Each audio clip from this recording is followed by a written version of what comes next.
What's up, everybody? It's your boy Wes Grind. You're watching Sub Urban Nerd. This is the channel where I give my nerd reviews. On today's nerd news, I also give movie reviews. And today's movie review I'm giving is of It Chapter 2. And if you're watching this, then you'll flow too.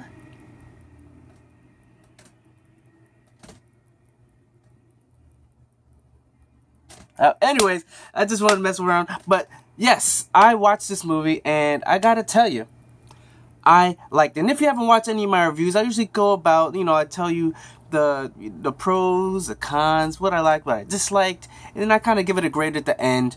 But usually generally start off by telling you kind of what I feel, and I did like this. Now, this movie, when I say A-list casting, goddamn, you ever been like, when you see them have people and you have an older version of them, you're like, that don't look really like them, or like, how they show what the person was supposed to look like, or this or that, and the casting just never seems right. This movie, oh my god, when I tell you Jessica Chastain is Beth, it works perfectly. James McAvoy, even though it doesn't look exactly like him, but like the stutter and everything, James McAvoy is just a great actor, so he's always gonna do great. So him as Bill, it just went really good. Bill Skarsgård, he comes back and he's always great as Pennywise. But you got Bill freaking Hader, taking on Richie. Now Richie was a standout for the first movie. If you definitely have to have seen the first movie. Richie, played by Finn Wolfhard.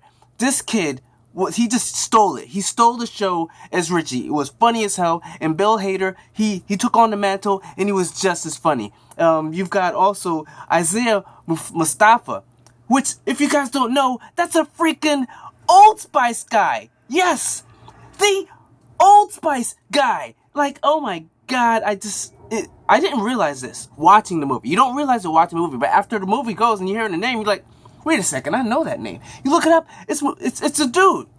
Then you got James Ransom, whatever his last name, but yo, him is Eddie. Like, when they did the transition from older him to younger him, you see it in his eyes when you look at him. If you didn't know who these people were and you looked at them, you would have been like, yo, I know who that's supposed to be. Only one that kind of throws you off is the guy Jay Ryan, who plays Ben. And like, yeah, I mean, a lot of times the fatter kid, he works out, he's bigger, he comes back the hot for it. Like every fat kid, that's their fantasy. They grow up, become the hot guy, so that they can rub it in the face of the people that didn't give them no attention. But it's that Beth did give him attention, which is why he always held on to the signed yearbook page that she signed for him. Because, like, he just loved her. And no matter how old he got, he just remembers that one girl that was just nice to him. It just liked being around him. Even though she kind of was feeling feeling Bill, because she thought that the winter hairs, fire emblems, whatever the hell that poem was, that he wrote it when he really didn't wrote it, which I kind of thought was an asshole move of Bill. But, as a kid, you're going to be like, you ain't going to be like, oh, no, this girl likes me, I like her. No, I didn't write that. Someone else did. No, you're taking a full damn credit for that poem. But yeah, but Ben, this guy, he was great as Ben. And I mean, sorry, but if this is spoiler kind of, Stanley, he's not that much in the movie, but he does hold a very pinnacle thing. Like in a book and in this TV series, he isn't much prominent in the movie or in the show. But this one in the movie is not that much either. But what he did was he took himself off the play so that he knew he was weak, so he wanted them to do it. And like, he sends a letter at the end, and that kind of makes it really cool. Like you thought he was weak and he abandoned him, but he knew he was weak, so he took himself off the board so that they could be stronger together without him. But I'm telling you, right, this movie, it hit a lot of good points, right? It delved back deep further into the background of each character, delved into their psyche. Like at the point in the first movie where they broke up, this shows what happened when they had that huge fight and they split up. It shows that Pennywise still kept fucking with them after that. And then as far as the development of each character, you saw where the first movie took them as far as growing up. And though it is different than what was in the TV series, is Richie not being a disc jockey, but he being a comedian, and I forget what Eddie was. He wasn't a risk analyst in a TV series, but it does definitely fit him. And then you see what the personality is them brings him to. Like, say, was it Eddie? He was dating someone that was kind of obese, pretty much resembling his mom, as far as the way she treated him, talked to him, So that's kind of where. But at the same time, with Beth having like an abusive father, ends up in an abusive relationship, and that's kind of where that goes. But this movie, I liked it a lot because it just built upon what the first chapter 1, but it didn't say chapter 1, but the first It did. Now, I must tell you, my negative is that this movie was a bit long. Now, I'm not saying that it was a bad long. It's just, you can definitely tell when you're watching it, you feel the time. Even though you're enjoying it, it's not one of those movies where the time just goes flying by. You're watching because about the time when they're going back into the, they split up and they got to see what they did. There's like at least like another hour or so, even to the point where like close to the end where they're going down, there's like another 45 minutes of them just going down in their hole. Now, there was a character, the bully, whatever, that wasn't that prominent. He popped up here and there in the movie, but I don't feel it really needed him. It really didn't need him. He came up once in a while, and it was real creepy. And with the Eddie getting stabbed in the face, and I'm like, why didn't he just kill him? Like, I thought he would have just did that, but I guess that was just it wasn't their time. But as opposed to in the series where Mike didn't, he got attacked and he got taken off board and he was in a hospital in the series. So then the rest of them had to go out without him. With this one, they focused a lot on him, and I did like that because he was the one that stayed in Derry. He did all the research. He got all the stuff. He was sort of the brains behind this, even though Bill was the one that kept them all together because they all looked up to Bill, because in the first movie he was the guy, the kid, pretty much the leader, the one that was like he was going there for his brother Georgie.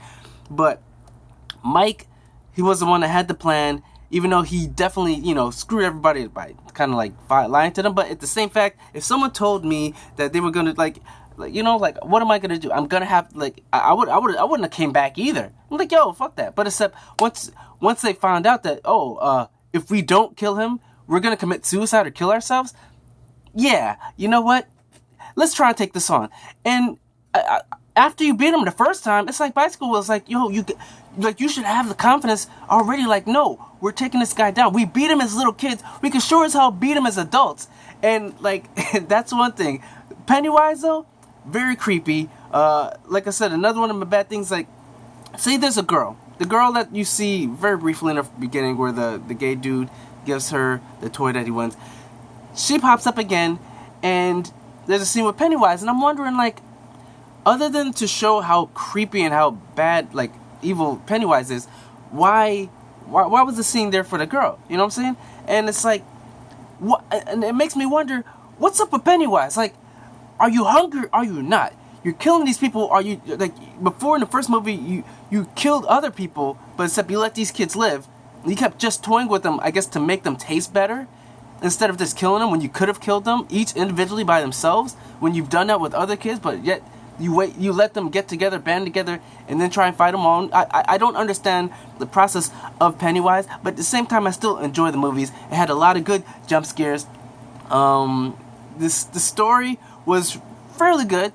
I definitely enjoyed the story, definitely enjoyed the people, definitely enjoyed the characters, and I'll watch it again. But like I said, the time, the fact that it's kind of, it went on longer than I think. It probably could have cut a little bit here and there. Bill Skarsgård was still great in the movie, but at the same time, it's like, that time frame, 2 hours, 2 hours and 50 something minutes, 50 minutes, that's 3 hours. So you gotta watch out for that. Scary movies usually are good in a kind of tighter thing, but at the same time, this is the end, this is a chapter. They're talking about maybe a third one, but I don't think they should do a third one. I think they should just end it right here. This is perfect, this is good. Ben and Beth got that whole thing going on. I like the ending. Sorry for Eddie, but this movie also, but the thing that brings it up a little is the fact that it was funny. this was probably one of the funniest movies of the year. Like, even down to the end where Eddie's last word is I fucked your mother to Richie. And just like, there's so many funny moments. I can't name them all, but it's definitely worth watching. This is a great movie. If I had to give this movie a grade, I'll probably have to give it a B. Probably because, like I said, this movie, the ending, not gonna spoil it, but it was pretty much like the first movie's ending, just with a little bit of twist. And if you guys have seen Full Metal Alchemist with Envy, the way Envy died, this would definitely show you like where they got the idea from with the whole heart and the small and the very weak and whatever. Like I said, that's why that kind of dropped it down to a B, because like the ending itself. And they kept joking about that during the movie, sort of like foreshadowing, like saying that all his books, the endings suck. So then finally the ending's good. But I'm not saying the ending sucked, but it could have been definitely better. And that's why it gets a B for me. So if you guys like this review, if you want to talk about this, remember to comment down below, share this video. So we want to comment. I want to hear what you guys thoughts about this. Remember to subscribe. Check out my last review. Check out my playlist review. Remember, I'm with Grant. You've been watching Sup Urban Nerd, and you've just been nerdified. Catch you guys on the next review.